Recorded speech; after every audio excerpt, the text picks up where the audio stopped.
Sit back, relax, and enjoy. What's going on, y'all? It's your girl, DJ Kiggy. And this is Dirty Chris. And this is the Scratch Theory of Texas podcast.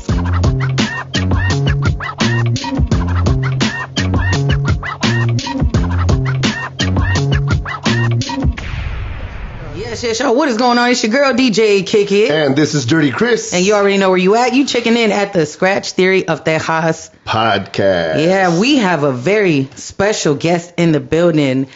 Happy New Year. Happy 2024. Y'all make some noise for DJ Helios. Hey. Oh, man, I'm glad that came out. My voice has been going out. So like, I think everyone's been getting a little sick around these days. Man, listen. Helios, how you doing? I'm good. How are y'all? Happy New Year. Happy New Year. Happy to be here. We out here. What is this, the second week? This is... The second week? Is it? I think so. I don't know what we're like it the is. 15th or 16th, right? I don't know. I think January is like the longest month. Yeah. And we're in the leap year, too. What does that mean? There's more days in February. Yeah. Oh, more days. It's just one day, isn't it? Well, it's more. Yeah. Thanks, Chris. I'll take a day versus like a whole 6 weeks in January. I think that's what it is, man. Whatever. Yeah. That's cool. So to all of our listeners, man, first of all, thank y'all so much for tuning in, checking us out, supporting us. Make sure you share this out with your peoples. Make sure you comment. Let us know what you think about the show. But we can't do this without y'all. And with that said, Chris, I want to circle back on something. How are you doing with your New Year goals? Because we talked about this in the last episode. We want to do all these things. We want to move some mountains. We want to create a whole new planet, live in an island somewhere. Listen. Mountains are very hard to freaking move, okay? Amen. But we're getting there. Yeah? I saw you got your, now correct me if I'm wrong, you got a certification or something in photography? Talk to me about that. Yes, I finished photography school, digital photography school. Oh, congrats. Dreamers Photography School. It's a campus in San Antonio.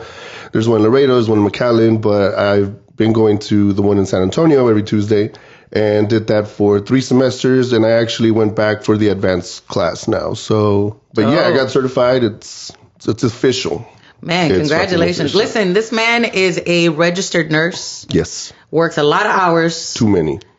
Works with a lot of annoying and heavy patients. We were talking about this earlier. And so you still make the drive to San Antonio, which is an hour away, but still with traffic. Well, during peak hours, it's 2.5. Ugh, God, I know. It's crazy. So you still making it happen. Yeah. Hell yeah. That's what we got to do, you know? Yeah. I hear that. Helios, what were your New Year resolution or goals, or what are you trying to focus on for the new year? I think for sure health, mental health, physical health. So I was pretty consistent about going to the gym last year, but I want to try to keep it to like at least 4 or 5 days a week when I'm not gigging. And then just mental health. I've been like journaling and reading and just like trying to overall wellness, I think, was one of the goals for sure. I hear that. And it's important for us as DJs too, because I think we were talking about this earlier when you walked in, but you know, this is our slow season, right? And I use air quotes because some DJs don't have a slow season, and some of us do, right? And so I think about the rest of the months in the year when we're just like on it, just busy, one thing after another. And so taking that time now that we don't have a lot of gigs to make sure that our health and our mental health is a priority, right? Yeah, just like trying to lay down the foundation, I think, for like this upcoming year. Because for me, same, like when things are slow, it starts to kind of mess with my head where I'm like, I should be doing stuff. And I literally looked at my calendar for like even this weekend, and it's crazy because I'm doing like some AV work and then going straight into a DJ gig. So it's like over a 12-hour day. Yeah. So I was like, you know what? These days that are slow, I'm actually just going to enjoy them and like take the time off and kind of just try to like rest, you know, and get ready for when things do get crazy. What's your ideal day off though? Like if you're home? That's hard. I'm trying to be better about it because usually even if I'm home, I'm like, I got to do laundry. I got to clean the house. I got to like do all these things. But yeah, I'm usually just kind of a homebody when I'm like off. Watch TV, clean my house, read a book, like just chill. So that's my ideal day off. But I think I'm going to try to do less even on my days off so I can just like rest and be ready. You are better than me because I cannot sit still for shit. I can't. It's hard. I'm always having to work. Yeah. And maybe I'm doing like mental zoomies. I'm Yeah. like, I'm going crazy. So yeah, no, good for you. So let's touch base a little bit about your background, right? You mentioned that you have AV work this weekend. So for those of y'all that don't know who DJ Helios is, she's been a DJ since 2015. Yeah. That about right? Mm-hmm. And you have a background, a more so a technical background in audio engineering. Mm-hmm. So tell us a little bit about that. Like, how did you get started at that? Which came first, the chicken or the egg, the technical background or the DJing? Tell us about that. Yeah, so well, to kind of give you guys like a even further like history than that, I think a lot of us DJs started off as musicians, so that's kind of my background. I started playing violin when I was 12. Oh, nice. Okay. Yeah. Classically trained. Cello, the big one. Violin, the little one. Okay, Yeah. okay, gotcha. Because I'm small. No, I did the same thing too in church. I know there was like all these different ones, instruments. So. Yeah. The Cool. Caballo Dorado one. Yeah. I played in a mariachi for Did you like really? it was like a month, but it was That's cool, it was though. fun. Yeah, Dope, I had okay. like the whole outfit. But yeah, I played a few instruments. And then in high school, started singing, was in church choir. So Yeah. I kind of always knew that I wanted to do like music as like a career choice, but I wasn't really sure what I wanted to do. And then initially I thought I was going to be like composing music for like film and TV. Oh, that's good. So I looked at a couple schools. I auditioned. I don't know if you guys are familiar with Berkeley School of Music in of Boston. course. Yeah. Got in. Wow. But, you know, middle class Okay. budget. My parents were like, well, Hey. that's cute. You're going to go to a public school in Texas. So, yeah, I ended up going to Texas State here in San Okay. Marcos. Okay. They have a sound recording technology program. Nice. And I just kind of fell in love with like the studio life. I thought I was going to be like a recording engineer, recording albums and stuff. But so that's kind of like my background. That came first was like the audio background. Yeah. So why so specific with like recording the albums? Because typically DJs, I mean, I know everything falls hand in hand, right? Sure. But like, what made you want to like specifically that? Like, well, tell me about that. I kind of fell in, well, like the SRT program at Texas State, when I was there, they mainly focused on like studio engineering, right? And I really I fell in love with the whole like environment of like the gear, the different mics, the outboard gear, like how you could just, there's so many different components to like get a sound and you can get really creative and put mics in all kinds of places. Especially like for drums and stuff, you can get really like just crazy with it. And I just thought it was super cool. I would be there all the time. I got like a key, a couple of us that had like shifts at the recording studio, got keys, and I would just be there like all the time recording my friends, recording myself. And yeah, that's what I thought. I was like, I'm gonna get Grammys, I'm gonna be this audio engineer, like, and that's what I thought I was gonna do for a while. But like, obviously there was this transition into kind of like the digital space where everyone could kind of like set up like a studio in their bedroom, which is cool because it made it a lot more accessible. But there wasn't as much money in it as there was, you know, previously, where like a lot of people could make a career out of it. So technically speaking, do you think, because you mentioned the home studios, do you think that there's still a quality difference between a established professional studio and somebody who puts a interface like a Focusrite or something? Do you still feel there's a difference in quality? Yes and no. I've seen kind of like a lot of hybrid setups where like people will spend like a good amount of money on like outboard gear, so like a really good compressor or a really good limiter. So I've always kind of been of the mindset that like you use the tools that you got, and if people really know how to kind of use, even if it's more of a digital setup, like you're saying, a Focusrite or something, like if they know what they're doing, like they can make a really good sound. So I'd say that's kind of a loaded question, but I mean, I also think too, it's just the environment of like the studio, you know, it's like a creative like kitchen where you can just go and like be there all day and make ideas and stuff. Yeah, I think, you know, when you say that, the first thing that comes to mind too is like being in the gym. Versus like a home gym. Sure. Like it's convenient, right? Like let's say if you transformed your garage into like a gym, or if you have a bedroom you made into a gym, like cool, it's convenient. You just walk in there, get your work on, and get out. But at the same time, now you're on your own and you're not watching people work out and getting motivated by people. I think that makes a difference. You know what I mean? Yeah, cool. So actually, let me ask you this.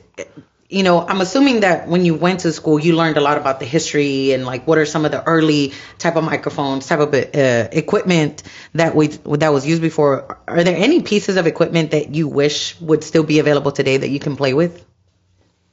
I mean, a lot still are. I don't personally like have anything at my house, so I feel like that would be like my goal to kind of build my own like little home studio with like some cool like compressors or just like preamps and stuff. But I mean, a lot of stuff is still like available, or they do, you know, kind of like revamps where they'll kind of release like a newer version of something. So I can't think of anything off the top of my head that like was released before and, you know, isn't available still now. You know, there's a bunch of vintage gear that's still kind of... It sounds pretty good, yeah.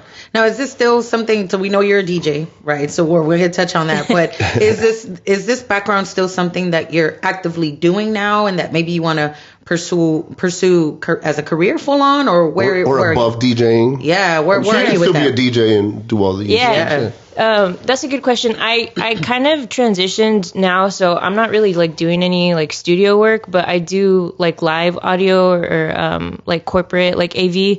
So like larger conferences, you know, we'll like fly the PA or like set up the speakers, and I'm usually there like in an audio capacity. So I'm either there as I like the terminology she used, fly the PA. And, like, well, it's like literally in the air. Yeah, that's what I'm saying. Like, only you know what that. And I'm like, fly the. Oh, okay. That's how you know she's educated. Yeah. Thinking of a little. Yeah, I'm like, wings. What does that? You just put the stand higher? Like, what does that mean? Yeah. Again, I have no knowledge of that terminology. But go ahead. Sorry. No, you're good.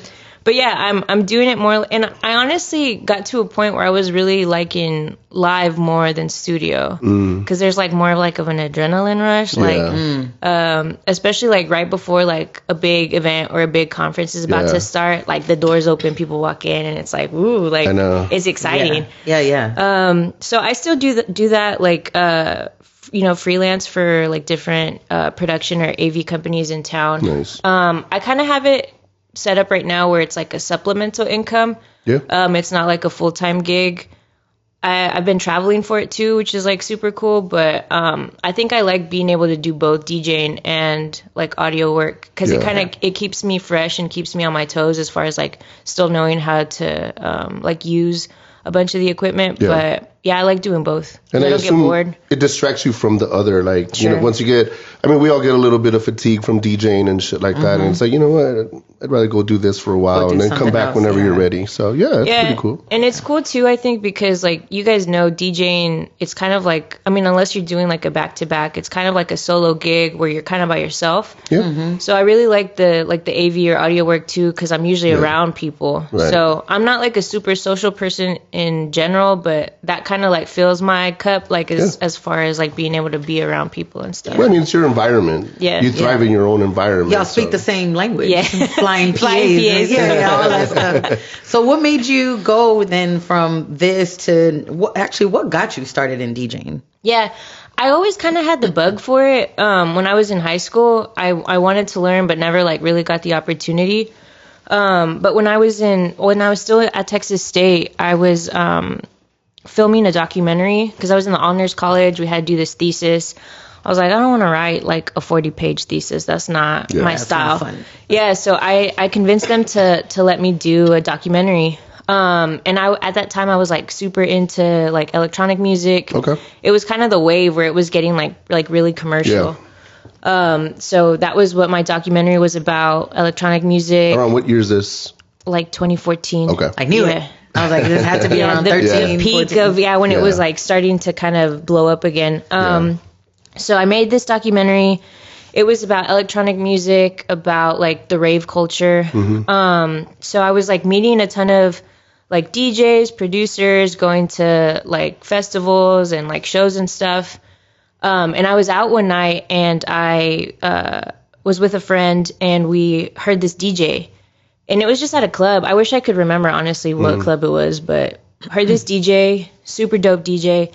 And I just like knew that Is this in Austin? Yeah. Okay. I was like, I have to like convince this guy to teach me. I don't know why. It felt like I'm gonna like see if he is even down. Yeah. While he's performing? Yeah, we like talked afterward, connected. Okay. Yeah. I thought you were one of those that's like, hey, like in the moment? Yeah, in the moment. You'll be like, girl.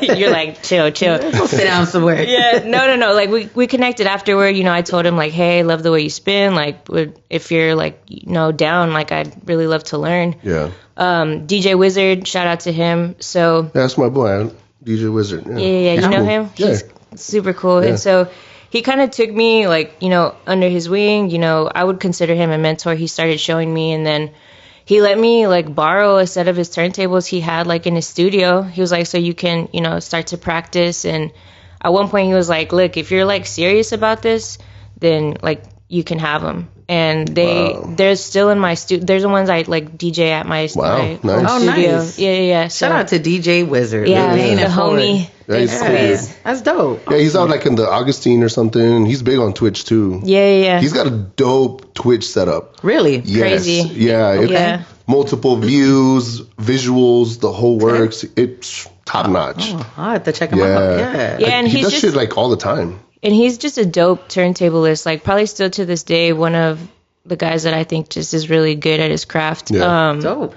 So yeah, that's kind of how it went. And it, like I said, I think it was just kind of like right place, right time. Mm-hmm. And it was just one of those things that I like kind of fell in love with. I feel like in every kind of like path that I've taken, even career wise, I just get like really passionate about it. And I just kind of like jumped into it, Yeah. I remember having like that travel like road case. It was like both turntables and my mixer man. In one case. and I had to carry it like up flights because I lived on like the 3rd floor apartment. Oh, girl. The casket cases. The man. casket cases. Yeah. And it would take me like 30 minutes to like lug it down. I sold mine to Lone Star. Oh, did you? Yeah. Okay. When I lived in San Antonio, I sold mine to Lone Star. But yes, God, those things are heavy. Yeah. It's like carrying a body in there. Yeah. Yeah, I sold it to him, and then I met him here in Austin when I moved here. Like I still saved his number. I met him on I think it was on Craigslist. Okay. Yeah, we met in New Braunfels. Oh, wow. And I was just like, yeah, man, this is it. Da da da. And you go.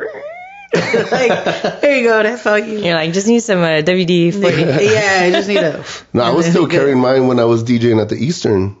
At the Eastern, where is that? Sorry, It's behind. Is that place still? No, it's closed. It's behind Cisco's. Okay. It's behind Cisco's. Okay. On in front of La Perla. Oh, okay. Yeah. On 6? Yeah. Okay. On E6. So. E6. Yeah. Yeah, because All Day Ray and I he would DJ there. I would cover for him, and then I would do some other days that they asked me to. But Yeah. I was with the casket shit, carrying it around. And I was like, I need some other shit, man. And like, as mine didn't have wheels. I don't know if other ones had mine didn't wheels, have but wheels like, either. it was so Mine heavy. had 2 little wheels. I'm like, y'all might as well have not just put these on here. They're like, The wheels all struggling. Dude, yeah, the wheels like, wait, it was like a little baby wheel. I'm like, this is not, no matter what angle you would lift it, It would have worked. Yeah, güey. Yeah. You pendejo, güey. Edgar. Ay, Miguel. Shout out to Edgar. Yeah, man. So sorry. Go ahead. I don't even remember where we were. I know, we were. just got off topic real quick. Thinking about the We wheels. did. Okay, so when you first started DJing, what kind of music were you playing? Was it EDM or? Yeah, it was. So where Neon Grotto is now, it used to be Hangar. Okay. And I had a residency there like Saturday nights. And it was, it was a bunch of like fraternity, sorority kind of vibes. So it was like a bunch of like electronic music. Yeah. But yeah, that's kind of what I started playing. And I was also just playing like a bunch of house parties for my friends. Okay. Yeah. At that time it was, like hip hop. And it was kind of that 2014, 2016 kind of like hip hop era. So Yeah. ASAP, Drake, like Kendrick. Yeah. So And you carried your turntables, yeah. So when did you transition into maybe something different, like a controller, or did you get like a different case? A dolly. a different dolly, case. yeah. No, I got like flight cases for my turntables later, but I think it was probably like a year and a half after I got like an SX3, so like a smaller controller. But I was lugging those things around for a minute. The casket case. Yeah. I think maybe like a year later is probably when I got my like just different like separate flight cases for the turntables. Yeah. So much easier. Yeah. My God. So So have you always DJ'd here in Austin? Mm-hmm. Okay. Have you DJ'd anywhere else during your first few years? Like in San Antonio, Houston, Dallas, anywhere else? No, I was mainly based in, I've mainly been based in Austin. I think like a year after I started DJing is kind of when I jumped into doing like private events and weddings. Mm-hmm. So a lot of it was obviously like Dripping Springs, Hill Country area. But yeah, the first few years it was just Austin based. And so you've seen a lot of changes. Yeah. For sure. Yeah. And even crazy too, just like, I think for me personally, like the big wave of like, Latin music. I remember like the first few residencies I had, like I got requested by like management to not play. Oh yeah, that would happen. Music I heard Spanish. that a lot. Yeah, because they would tell me like that's not the kind of demographic that we're catering to, and so before it was like taboo to like play like anything in Spanish. It's funny how some way somehow we all have a little bit of the same story. Yeah. In each of our, careers, because I think I remember back in 2003, I don't know, when Culo first came out, the Pitbull song. I was like, who? I was like, wait, what? What? But when that song came out, what? Management, I was DJing at Graham Central Station at the time. Oh my God, yeah. And they were like, no, we're not playing that. I used to shop there when it was a Super Kmart. Really? Yeah, back in the day. Yeah. Wait, are you talking about the one in San Antonio? Yeah. I didn't DJ in that one. Okay, yeah. Because they were in different cities. Yeah. Yeah, they were in different cities though. Oh, okay. It was a big corporate company. Was it? I didn't even know. I thought it was just in San Antonio. I didn't even know. I remember the toys used to be over here. So the one here was in Pflugerville. Sure. Yeah, by the movie theater. Okay. Yeah, it was like right around the block there. The one that I used to DJ at in Laredo, there was one in Corpus. So they were like in all over the place. I thought it was just in San Antonio. They're like a franchise. Yeah. Oh, wow. Yeah, they were pretty big. So it was very corporate driven. We had to I think we talked about it before. We had to log all the songs that we played. Oh, and we had a format to play where the next song had to be 5 BPMs higher until you come to a drop off so that everyone could go and drink. Remember we talked about that? Oh, wow, yeah. And actually that kind of stuck in my head, and that's really how I kind of play sometimes. Because you're just used to it. Yeah, I just got used to it. Like a build. Yeah. Yeah. Yeah, like when I DJ the same way, yeah. When I'm doing like brunches at Taquero or some shit, I'll just start off with like some slow ass reggaeton at like 82 BPMs, and then I'll just gradually get build up there. From there. Yeah. So it just stuck to me. You know what's crazy? And I'm curious if this was only in Austin where we saw a lot of, or where you saw, a lot of like don't play Latin music. Because what I experienced in San Antonio was don't play a lot of hip hop, play more Latin music, and it wasn't even said in those terms. It was said in more derogatory terms. Sure. But it was like, we're not catering to that demographic. We want you to stick to Latin, cumbia, tejano, like all the old 1990s type of Latin music. And so you're saying here, they're telling you the opposite, the total opposite. Yeah. That's what I'm saying. I wonder if it was only in Austin. What did you see in Laredo? Laredo was a lot of hip hop actually. Really? Yeah, it was definitely a lot of hip hop because, like I said, they didn't want me to play Pitbull. Interesting. For whatever reason. San Antonio ate that shit up. I remember we had to sneak in our own CDs because they would provide the CDs for us. Every month they would bring us like some blank CDs and they were typed up and everything. And they had the BPMs and all that shit. So we had folders that we had to go get them from management office before our gigs, come back. Wow. And then they were like, hey, here's the new ones for the month. And it had a whole bunch of new music. Their thing was that they paid royalties. So they had to provide the CDs. We couldn't provide our own CDs. So we had to sneak in like our own music here and there. I remember one time we were playing, it was reggaeton. I think it was like Gasolina or some shit like that back in the day. And management immediately knew that it wasn't their music. But they couldn't say shit because the party was fucking popping. Yeah. Money was being spent. Yeah. Like, people were just dancing, and they came by and they were like looking at the CDs and were like, sorry, man, like this is what it is. Like, that's insane. Yeah, after a while they were a little bit more lenient about it, and then they decided to open up a Latin room because Grams had like different rooms. Yes. they made one of them a Latin room, so it caught on. But yeah, that's the thing now too. Is that it seems interesting to me that like now every spot has a Latin night. For sure. When before it was like not even happening. Not even a thing. Yeah, that's crazy. Yeah, the Latin room at the Grams in San Antonio was only Tejano.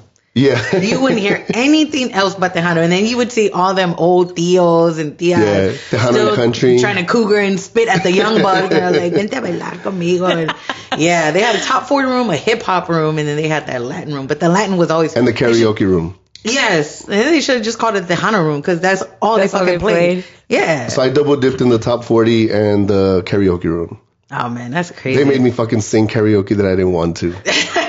That was like a thing you had to. Random, what is your go-to karaoke song? Oh, fuck. Don't call it a comeback. Actually, no. It was actually Lil Jon Get Low. No way. Absolutely. Shush. Fuck yeah. I want to see that shit. Yeah. And Usher, yeah. Okay. Because it was a few of us. So I got to get a video on Super Bowl. I wish there was a fucking video somewhere, but I did the rap parts. Oh, wow. A Scratch Theory Tejas karaoke session. Oh, we should. Hey. What about you? What's your go-to karaoke? I honestly don't karaoke. You said you sang. I know, but like... Have you ever? Have I ever karaoke? Yes. Yeah, like a long time ago. What was your go-to? What song were you like good I would at? probably sing like a Selena song. I'd probably sing like Okay. Beady Beady Hell Bom yeah. Bom or something. Yeah. Yeah. Cute. That's cool. That's Yeah. cute. That's cute. What about you? Mine, if you get me drunk enough, it'd be Notorious B.I.G. Big Papa. Do you have to be drunk for that? Nah, probably not. I just gotta be in a good mood. I was like, yeah, I feel like she would do Yeah, that. you just give me a little bit of wine or some cookies or Fuck something. it. We good. Some cookies. Yeah. Just give me a snack. I'll do turn it. all into It B.I.G. was all a dream. yeah. Or Beyonce, knowing you. Oh, Kiki. stop that. Oh my said- God. Okay, real quick. So my wife and I talked about that, and we talked about drag shows. And I said, man, can you imagine if we were to ever do a drag show? Like y'all be the queens? I asked her, I was like, who would you do? And she said, I would probably do something like Missy Elliott. I'm like, okay, I could see that. And she was like, you? And I was like, yeah, I'd probably do some Beyonce shit. Like, you know. I want to see that now. It's a stilettos. Hey. No. I'll bust my mouth, man. But anyway, back to you. We just totally got off topic. We're like circling back. So I saw this on your bio. Now I want you to tell me about this. Oh, the God. term hype you up. Oh, yeah. Yeah. So share a little bit about that story. Because on your bio, it says that you coined the term hype you up to describe your mixes. So how did that come about? Yeah, like I guess I didn't really realize it until like getting feedback from people like after I had been DJing for a few years, but I just like naturally gravitated towards like just high energy music. And I'm not talking about just like fast BPM, but just like shit that was just like fun and like super high energy. And I wanted to kind of start, I think, like a series, like as far as like mixes and stuff. And I just realized it was all just like kind of in your face, you know, high energy. And so I came up with kind of like a branding term, so to speak, hype you up, because I felt like that was kind of the vibe of like, if you listen to this, it's going to hype you up. Like, it's going to like get you ready for the club, or like, you know, just excited for the day. If you're cleaning, you know, put on. So what artists are in your hype you up category? What artists or what songs? I don't necessarily feel like it's like a artist or like a genre. To me, it's more like a feeling, you know? Okay. 'Cause I could name a few artists, but I mean, I feel like I always like am like pulled towards like some higher energy, like re-drums or like some kind of remixes. Whereas sometimes, the BPM is a little like higher, like a I don't know, a cumbia. Yeah. I have this cool like Ángeles Azules cumbia remix. The normal BPM's like 98, and the re-drum I have is like 105. So I love those. yeah, that's the shit that I like really love to play. Because like I said, I don't necessarily think it's like genre specific or artist specific, but it's just like that feeling of like high energy. Yeah, you know? It moves you. Yeah. I wonder if some of that comes from your technical background, where you as a audio engineer per se, right? Yeah. Then you're listening to audio quality. So when you think back of like the Los Ángeles Azules or like La Sonora Dinamita, right? These are two groups that their music was recorded back in the 80s. So the sound quality is not there. But then when we hear like edits from like DJ Refresh or ETX or some of these other guys, and then they pick up the BPM, they add a re-drum, they add like... I assume they remaster stuff too. Yeah. remastered. I can see how that, like, you're naturally gravitated to stuff like that. Yeah, and I think too, like, Or correct me if I'm wrong. I'm over here speaking for you. no, you're You must like it. I'm like your whole DJ therapist. You're like, that's what you like. That's where that comes from.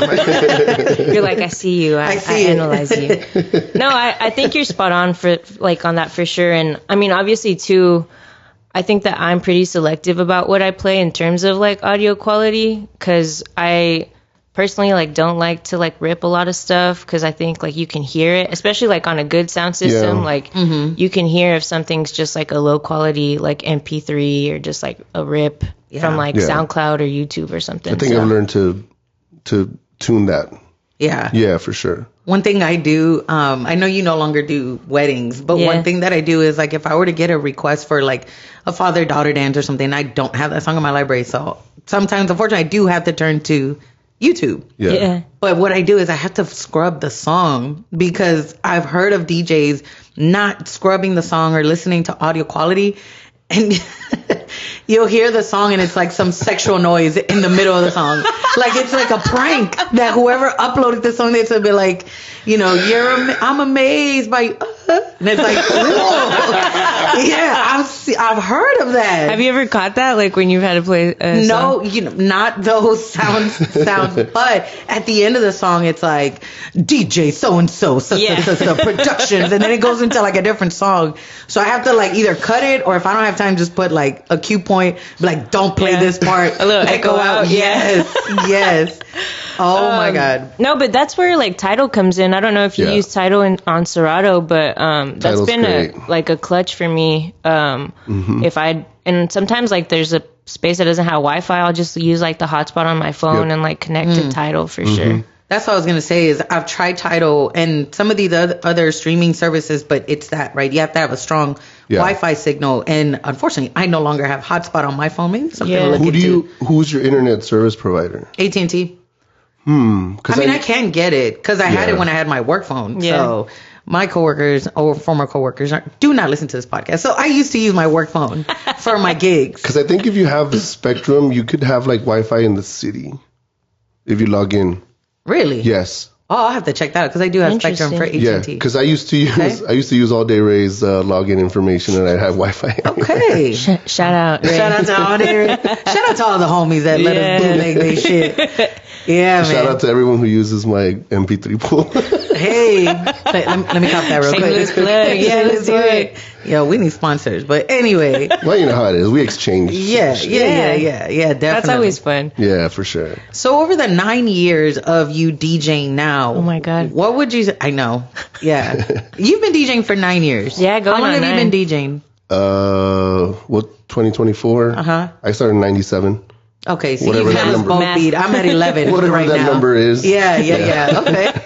So out of the 9 years, almost a decade that you've been DJing, what would you say are some of your memorable moments, good or bad, for gigs that still impact you to this day? Ooh. Damn, you're making us think here. I'm saying, I'm going 2024, man. I'm going deep. Let's go. The deep questions. Dang, I gotta think about that for a bit. I mean, for a good like majority of like DJ career, I was doing weddings. Yeah.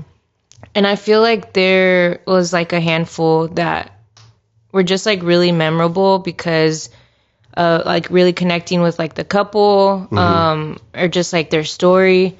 But I think like outside of that, these past few years that I like kind of stepped away from weddings, really memorable moment was when I DJ'd in Mexico City. Oh yeah, that was what, last year? Super dope. 2022, yeah. Okay, 2 years ago. And then Vegas last year. So I feel like the travel gigs for me have been memorable just because it's a different space. Yeah. Were you nervous? Yeah. Yeah. For Mexico City, for sure, just because the format is different. A lot of clubs there, it's record box, USB. Yeah. So I was having to like watch like YouTube tutorials and then you show up and they're like, hey, like the like effects button, like sometimes it works, sometimes it doesn't. Yeah. So you just gotta kind of like roll with the punches, you know? Shit. And it wasn't like a gig where you could just take your own gear either. Yeah. So, yeah. Wow. Because the format too, and I think probably in a lot of like bigger cities, or at least like from my experience in Mexico City, it's like multiple DJs in a night.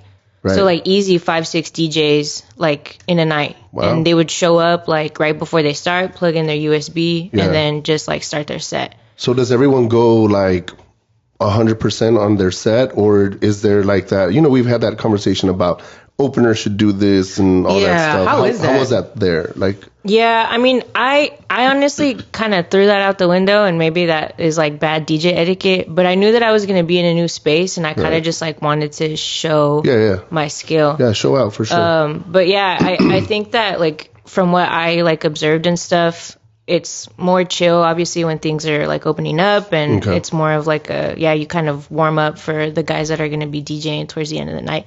But everybody had a different style. Yeah. So it was like some of us were playing like the first space that I DJ'd, it was like reggaeton. So some of us were like playing like kind of old school reggaeton. Yeah. But towards the end of the night, they were mixing in like EDM and guaracha and like different stuff. So yeah, everyone had their different kind of style to that. You know, one thing that and I'm curious how it was in Mexico City, but the one time that we went out in Monterrey, we went out to this area called Barrio Antiguo, and we didn't go into the clubs. We actually ended up going to a bar, but what I heard from the bars is, the clubs, they play the whole song, the original song. Interesting. In its entirety. So think of like the song in its entirety. You're like, I'm what like, is that? there's 4 minutes. so it was just like the whole song and then the next one. And I'm like, there's no mixing.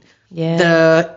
And maybe it was just that club, right? Oh, they didn't mix them either? Nothing. So they played the original, and so the start one, and stop? Yeah. So think of the song Calladita, right? From Bad Bunny. It's like it's not too fast, it's not super slow, but it's a chill song. They'll play out They'll play the whole thing. Wow. Right? So think about like all those edits that we all stumble upon, right? With the re-drums or like the remixes or whatever. And that's all I'm hearing is the whole song. I'm like, no lo van a cambiar? Are y'all gonna change the song? Like, and then they go into the next song. I forgot what the next song they played, but again, they started the song from the beginning of the song. Yeah. So I was like, man, there's no mixing. And what was crazy is that people were singing the shit out of the song. Oh, yeah, I mean. And it wasn't like late. It was still like 11:30. Like 9 p.m. Yeah, this is like some drunk, like, I take a shorty home or some shit, like 1:58 in the morning type of shit. But no, it was like 11-ish or so. So how was it there in Mexico City? Like, did you mix? Did you play the original songs? Like, did you play Did you play the whole 4 minutes? Did you do the and like, how was that for you? Or what was that like? No, yeah, I definitely think that what like set me apart a little bit was like the edits. Okay. Like they definitely, I mean, they play, I feel like remixes in the sense of like I don't know, like a guaracha or like electronic like remix of a popular song, but I had like certain just like DJ edits. Yeah. And I feel like that kind of is different. It's not very like common for them to use over there. But yeah, I mean, I definitely mixed. I had to I like, would hope so. Yeah, I didn't play the whole song. I was telling you, I had to kind of watch a bunch of YouTube tutorials and then kind of go into Record Box, set my cue points. I feel like that was also something like I didn't see a lot of DJs use a lot of cue points. So they use like the cue like on the like the X DJs and like the but I didn't, at least from what I saw, like not the use of a lot of like cue points. Interesting. Wow. So, yeah, okay. it's a different style of mixing. And I know like we're all like Serato folks, so it might just be Serato heavy. I'm not. Oh yeah, you use what, Tractor? Tractor. You use Tractor? Yeah. You like it? I love it. Interesting. Yeah. Well, at least We it should put the wasn't. cricket. Is there the crickets one? Wah, Yeah. wah. Yeah. Where's that stupid womp one? Right there. Look. Nope. Nope. There you go. There you go. That's for all the Tractor users. Yeah, because I mapped out the S11 to Tractor. So Interesting. Yeah. I just like it better. Yeah. Yeah. I mean, that's the first DVS system that I used. Sure. So before that, it was CDs. Yeah. Yeah. I mean, I do use Serato because we do like back-to-backs or whatever. Yeah. You're familiar with it. Or music videos. Sure. Yeah, because Tractor doesn't do music videos, but other than that, I use Tractor. It works better for me. Yeah. Yeah. So what are your plans now? Because I know you said you no longer do weddings, right? So what are you moving towards now? Not just in 2024, but like, what do you see for yourself now with the technical background that you have, and then also DJing? And why don't you do weddings? Just a little. So let's talk about it. Yeah, we can talk about weddings. I did weddings for a while. I did it for probably a good 6 years. I learned a lot, honestly. Like, I feel like my like music library expanded because I was playing a lot of like shit that I learned a lot of country, a lot of like classic rock, just like stuff I wasn't like super familiar with. But it was kind of making DJing feel like a job and not something I was really enjoying. I feel like I was getting pretty burnt out creatively because I was playing the same tracks every weekend. And that wasn't really the reason that I had gotten into it in the first place. So I realized that if I wanted to keep doing it, I was going to have to like transition. And also too, just like the pressure of a wedding, like there's a lot of pressure, and like I'm a pretty anxious person. So like the whole day of the wedding, I was just like anxious. I would wake up like anxious, and I feel like it was honestly kind of taking a toll like on my mental health. I could definitely see that. Yeah. For sure. So I was like, you know what? The money's good, but it's not that good. Worth it. Yeah. I know, because I've only done 2 weddings. Yeah. And even though like the first wedding that I did, I didn't really want to do it. I just did it because the couple was really cool. So I was like, yeah, sure, I'll do your wedding. You know, like she specifically wanted me to do her wedding, and she heard me at Gabriela South. So she's like, I love the way you play. I want you to play like this for my wedding. So that's why I kind of accepted it too, because it was just what I was going to do. Yeah, she let you do your thing. Right. So that's why, but still like the whole day I was fucking stressed out. I was and I knew I was going to be stressed out because we have tons of friends that do it and we all talk about it, right? Yeah. I was like, we're going to be fucking stressed out. The second wedding that I did was for a coworker. Same thing. Do what you do and all this stuff. And I knew I was going to, afterwards, I'm like, if someone asks, people are like, hey, do you have a card or whatever? Yeah. Do you have the DJ's card? Like, tell them I don't do weddings at all if they ask you. You're like, that's not my thing. And she's a coworker, so the other coworkers at work were like, hey, well, you did her wedding. Why don't you want to do my wedding? And I'm like, because you don't understand. Like, it's fucking stressful. And that was kind of the thing, too, as I was, like, transitioning out of it. People would be like, well, can't you just, like, do my wedding and like be done? Because I would tell them like I'm not taking on like any new bookings, and I'd have to explain to people like if I say yes to you, then I have to say yes to like everybody else. So yeah, it was pretty stressful for me. And there was obviously some really cool couples that I like connected with, and again they would like let me do my thing, but there was like some other just like kind of horror stories of like bridezillas or groomzillas. I had that too. Like familyzillas. Yeah. Getting yelled at by like somebody's mom. So it's like is your eye twitching? Oh my god, I'm like my legs shaking, armpits sweating. No. Yeah. So I just, and also too, I think one of the things was that like towards these kind of like last few years of doing weddings, I had to like turn down some really cool gigs because I was already booked out, because the weddings would book out like 12 months, 18 months in advance. And so sometimes some really cool gig would pop up and I'd have to say no because I wasn't available because I was booked. And so I just, like I said, I wanted to kind of transition and do some other things. I was like, I'm still relatively young. Like I still can have, like some travel stuff. Like I can do some like cool gigs as far as DJing goes, and I kind of wanted to just explore that. So. And if you book for weddings a year in advance, you can't do that shit. So I definitely resonate with that, because like when I started taking on more and more weddings, like I feel like I missed out on some traveling opportunities, definitely some South by Southwest gigs too, because I was tied to a wedding. And don't get me wrong, the weddings, once that check clears, right, and you see the comments deposit, I'm like, yes, but at the same time, you're over here looking at your, DJ counterparts, like doing all these amazing fucking gigs during South by or traveling. You're like, fuck, you get like some serious FOMO. You know what I'm saying? For sure. Yeah. Especially when the check cleared 6 months ago. And now you're doing it for free. Pretty much. I'm like, you're like, am I really getting paid? Damn it. I DJ'd a wedding with Cortez this past weekend. I saw that. Yeah. Oh man, it was fun. I have the highlights. I'm gonna post it later, but it was a lot of fun. And to be honest, I actually enjoyed myself more because now I didn't have to DJ. I just focused on emceeing? emceeing. Cool. Yeah. Oh, yeah. And I'm not saying I love emceeing more than DJing. That's not what I'm saying. But it's just now I get to focus on just one thing. Yeah. Right. And so, and all he had to focus on was DJing. DJing, right? Because I've also been in that seat too. Yeah. But we got there, and there's this building. You can mute this out if you want to, but it's this venue called the Riley Building. Run. The load in there is Run. It is horrible. It's a downtown building. Yeah. So like parking is terrible. Trash. And like the load in, because there's only one elevator, and so all the vendors have to share that elevator. Man. It's like one basement, it's one ramp, and most of the time it's catering or cake or flowers that are taking that up. So then as a DJ, you're like, fuck. And you can't park in front of the building because the bus is coming there. Oh my God. So there is a bus stop right in front of the building. So when you try to pull into that alley, you're already sticking out on the main street. Jesus. So it's really bad. So when he told me, he's like, yeah, you want to do a wedding with me? I'm like, yeah, sure. Told me all the details. He's like, it's at this place called the Riley Building. I'm like, fuck, I wanted to chunk my phone through the fucking room. I was Damn. like, fuck. And so that's I the other thing too, because like, I mean, you and I know, like, having to set up for a wedding, I was having to do, like, my back was, oh man, like, having to like load into these crazy venues, setting up all the like the speakers, having to move stuff around, like strike speakers. So it's a lot of work. What is for strike sure. speakers? Oh, take them down. Okay. Yeah. See, it's the lingo. I'm like, take them down. Where you take it off the... Got it. Okay, not flying speakers. Now we know. Gotcha.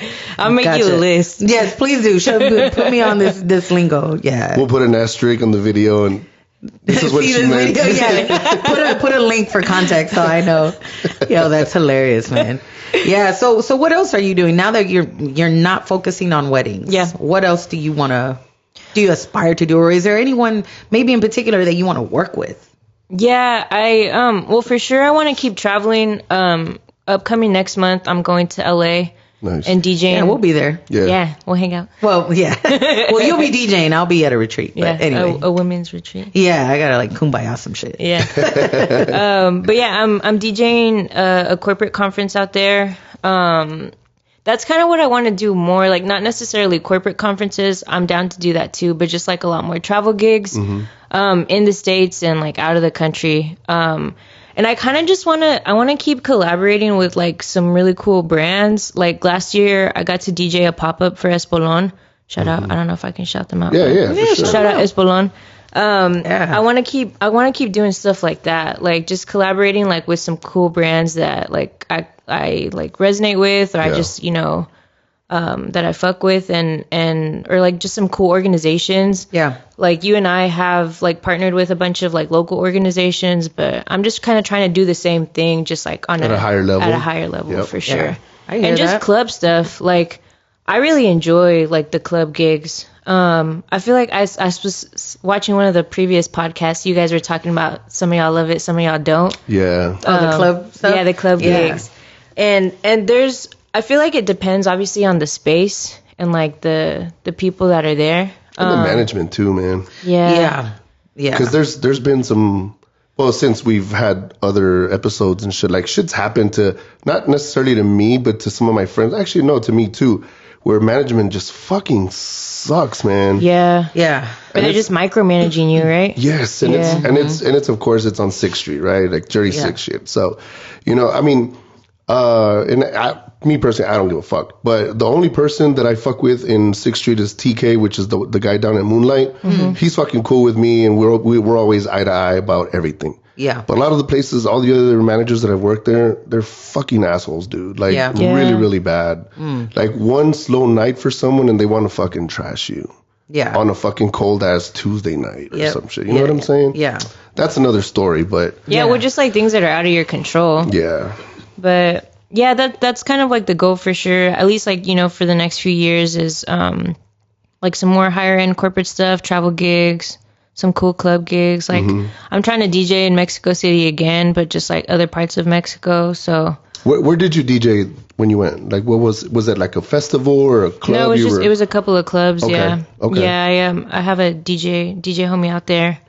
Shout out Flamingo. She's a really cool DJ. And she just connected me. I think I saw her on your story. Yeah, she came by. Flamingo in a tutu. Yeah, Flamingo in tutu. Yeah, that's my like, DJ name. I was like, what is that? So I went in like, I was like, oh, she's a DJ from Mexico. Okay, cool. I was like, yeah, that's fucking dope. Yeah, she came by in December and DJ'd at Coconut Club. Okay. So we kind of just like mutual, set up. But yeah, it was really cool, and it was club gigs. Yeah. So I'm trying to like do, like I said, more of that while I'm out there, and just in general, Cool. be able to just play whatever the fuck I want. That's the goal. I hear that. Is there a genre that you gravitate more towards too? It's been kind of evolving. I mean, obviously, I really love Latin and all the subgenres of Latin. Like, I think cumbia is something I'll always play or kind of like try to sneak in like almost every like set that I have. And I was pretty like in like the Latin bag, like reggaeton, dembow, like all the stuff. But I wanted to show people that I can like DJ stuff outside of that, because I feel like for a while people just thought I was like a Latin DJ, and that's like all I could spin. Similar story, right? Yeah. Oh, yeah. Yeah. Like I feel like when you play music in Spanish, like people think that that's all that you can do. Yep. And I love it. Like I definitely like love having like a Latin night or playing. It's in us, like it always comes out good. Yeah. Yeah, nostalgic kind of in a sense, for right? sure. Yeah. But yeah, I think right now it's kind of been like evolving to kind of more of a global sound. I've been playing a lot of baile funk. I love a lot baile of funk. like amapiano and Afro beats. Oh yeah. I have yet to get into that. Oh, you need to. I'll tell It's Jess cool. to put you on some stuff. Yeah. And that's all she listens to. Especially like when summer's gonna hit, like that's just like a perfect kind of like summer vibe. It's just because it's just like kind of Caribbean sounds, you know? Yeah, I have to tap into that. Yeah, you should. Think of it like a fast-paced cumbia. Yeah. In a way, it's really like good. kind of like I would say like a little similar. Like Afrobeats is like a little similar to dance hall, you know, in a sense. Yeah, dembows sometimes. Yeah, yeah, maybe not. But yeah, for sure, global sounds. A lot of house too, like Latin house and tech house. And there's a genre called like UKG, which is like UK like garage. Oh yeah. So kind of all that stuff I've been. I'm working on a mix that I'm hoping to put out like at the end of this month, and that's the concept. Is just like global sounds. Okay. Nice. Just trying to, like I said, explore like more genres and just kind of showcase that I can truly be open format. I know that that word or that term gets kind of thrown around, but I think, like I said, I think for a lot of people, they're just like, oh yeah, she plays like Latin music and that's all that she can do. So it's very frustrating to be just put in that one category. In that box. Yeah. Oh, you were gonna say something. How do you feel like, or how do you see the reception from your audience or your dance floor when you introduce something new? Like, do you see it like, okay, shit, that's good, and you keep doing more, or do you just like keep giving it to them so that they kind of get used to it?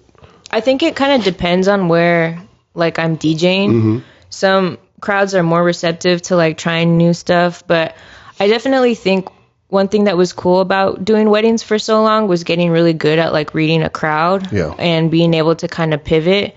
I'm kind of the mindset that like I'm gonna play like some new stuff, but if people like aren't like really like if the goal is to get people to dance, because like some gigs are like not like danceable gigs, like people are just gonna chill. But yeah, if I see that people aren't really like dancing or into it, I'll definitely transition to something else. But I kind of like to just like throw something weird out there and see if people respond to it, and if they do, I'll kind of like stick to that for a little while and then go in a different direction. But that was kind of like with the Haven set. I was like, I'll see if people like respond to. That was such a good set. Thank you. Everybody responded so well. Yeah, and that's why I was like, I'm just gonna keep playing. I'll just keep throwing shit. I was getting my some songs ready, like maybe 3, 4, 5 songs ready, because I went after her, and then every other song was like, okay, wait a minute, hang on.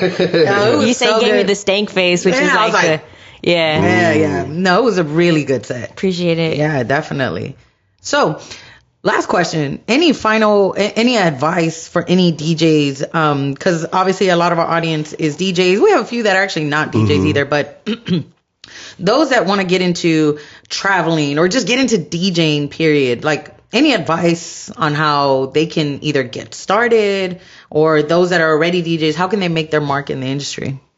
I think like networking is a big thing. And I think that was like something that I didn't kind of realize at the beginning. I was just like, I'm just going to like work and keep my head down. But people won't book you if they don't know who you are. Right. Yeah. So I would say for someone that's like starting off, like go out and like hear DJs. And if you like somebody's style, like reach out to them and see, like maybe if they're not like necessarily willing or available to teach you, like they can give you a few pointers, or introduce you to other people. And right now too, with all like the technology that's out at our disposal, so many YouTube videos and TikTok tutorials of just like people. So I don't think you need a ton of equipment. Like you can kind of, you know, buy whatever is in your budget and watch, you know, videos at home. But for me, I would say the big thing is kind of like networking and like building a community. So you can kind of like start to gig if that's something that you're interested in. What does networking look like to you?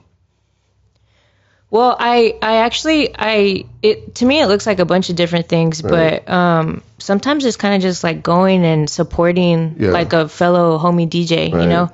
We kind of don't realize how important that is or how much of a big deal that is, but to me, it's always cool to like see like a friend, like a DJ friend, like roll through and just be there for a bit, you know? So I feel like that's like, and I say networking, but to me, it's more like building community, like for us to support each other, you know, for me to like share Kikit's gigs that she's going to be at this spot. And also too, I started this like monthly like DJ meetup. I was going to ask you about that. Yeah, that's kind of the goal, is just I want people to just like meet each other, because like we follow each other like online, but like sometimes but we had never met in person. And that's kind of like the opportunity that I'm trying to build, is like for people to like meet in real life and connect. And like, what if I have a gig and I can't make it and I need somebody to cover me? Like that kind of, like I said, starts to kind of foster community. And I feel like honestly Austin's been lacking that a little bit. Oh, for sure. And I'm trying to kind of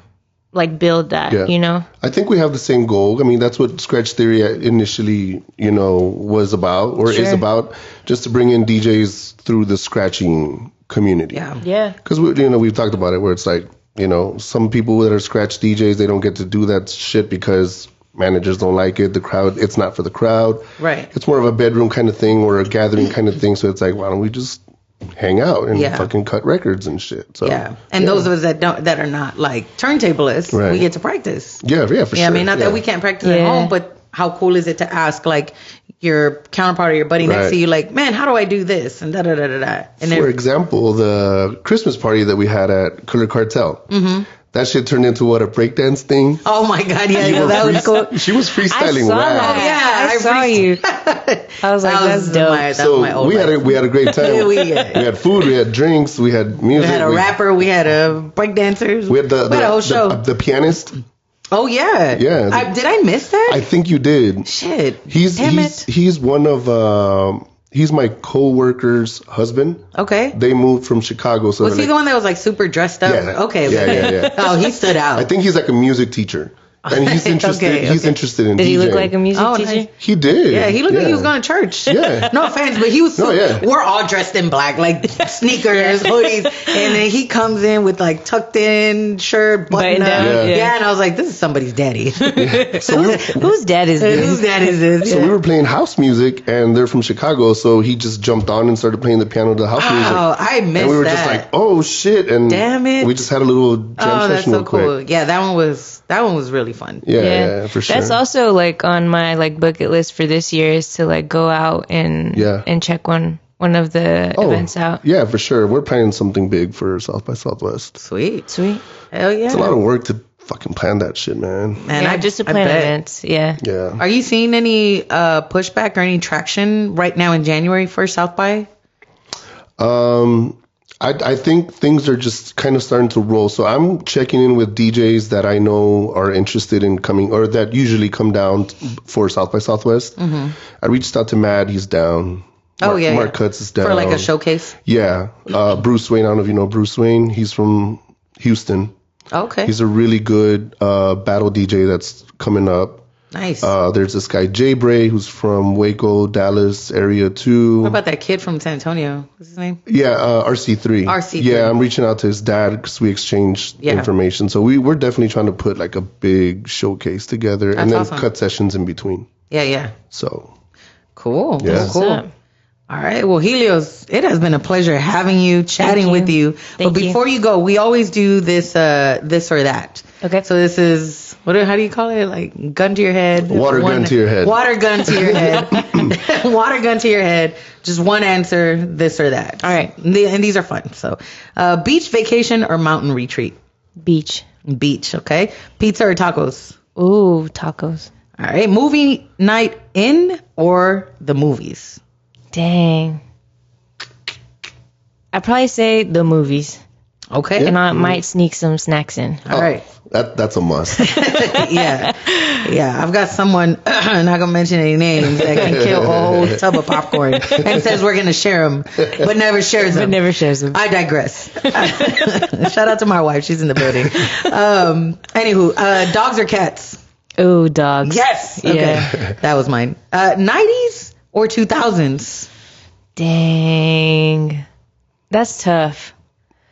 I'd probably say 2000s because, like, I lived through that whole, like, era. I was born, like, early 90s. Get out of my face. I know. I'm kidding. Baby, still. Yeah. Yeah, you smell like milk.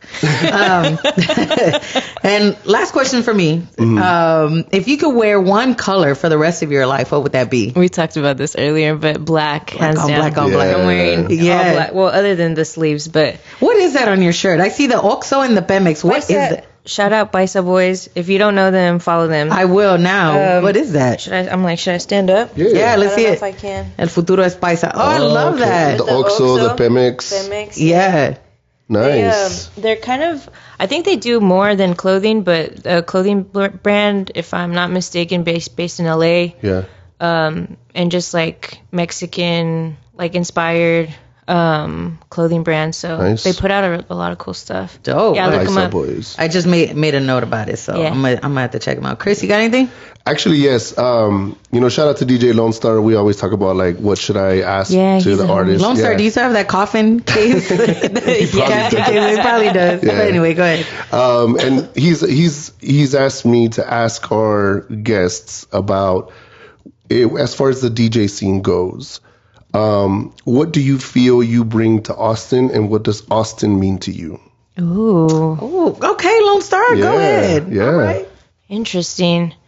I mean, what I think I bring to Austin is like the building community aspect. Because like I said, I'm like pretty big on that. And that's kind of the goal for like this year, is to try to just like build and foster more community in the DJ scene. So I feel like that's what I bring. And I also feel like, not to say that I'm like one of the OGs, but when I was like up and coming, I was like only one of the few like female DJs that I knew based in Austin. Yeah. So not to say like that there wasn't a lot, but I was just like you and I, were the few that I kind of could think about. Yeah. So, I would say building community, fostering kind of community. What does Austin mean to me? Dang. Yeah.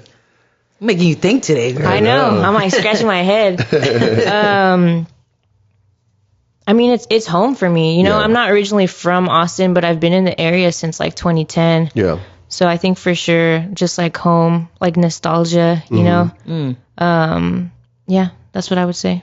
What would you say, in your opinion, since you are not from here? Where are you from, by the way? From Lubbock. Lubbock. Oh, I'm like, do you know where that is? No. I'm just kidding. Yes, I know where that's at. Okay. Some people don't know. Shout out to Lubbock, L-Town. I don't even know what their term is. I need to read that up. L-Town. 806. 806. Okay, shout out to 806. What would you say is your Austin stamp for someone that, like, let's say, like, I've only been here, like 5 years? Yeah. So what would you say, like, okay, you're officially an Austinite? Well, what would you... Like the stamp of approval? Yeah. Some people, and I ask that because, like, I've seen this, like, on TikTok and Instagram. It's like, you're not an Austinite if you haven't done this, or you haven't ate this, or you haven't blah, blah, blah. What would be your stamp of approval? Dang. I think the canoeing. Oh, like the paddleboarding? Yeah, paddleboarding. I would never. I was gonna say, my fat ass would fall off. I was going to say the bat thing. Like, if you've seen the bats. Oh, okay. If you haven't seen the bats. Yeah. No, I've seen them. They stink. But yeah, I've seen them. Yeah, I've seen them. Like, ooh, Yeah, that would be one thing. No, I think I've been here, like almost 15 years now. I still haven't seen the bats. No, you haven't? No. No bats? Yeah. What about like any like touristy Austin things? I don't know, because I moved straight up here to Leander. Yeah? Yeah. So you weren't like in... I've been downtown and all over Austin since then. Yeah. You know, I've seen it change so much as well. But I guess my ass just stays up here in like fucking Cedar Park and Leander. You're like, that's it. Yeah. I don't drive. Yeah. So I don't know. Yeah, No. I would probably say the bats. I'm trying to think of something else, but like a local spot, you know? Yeah.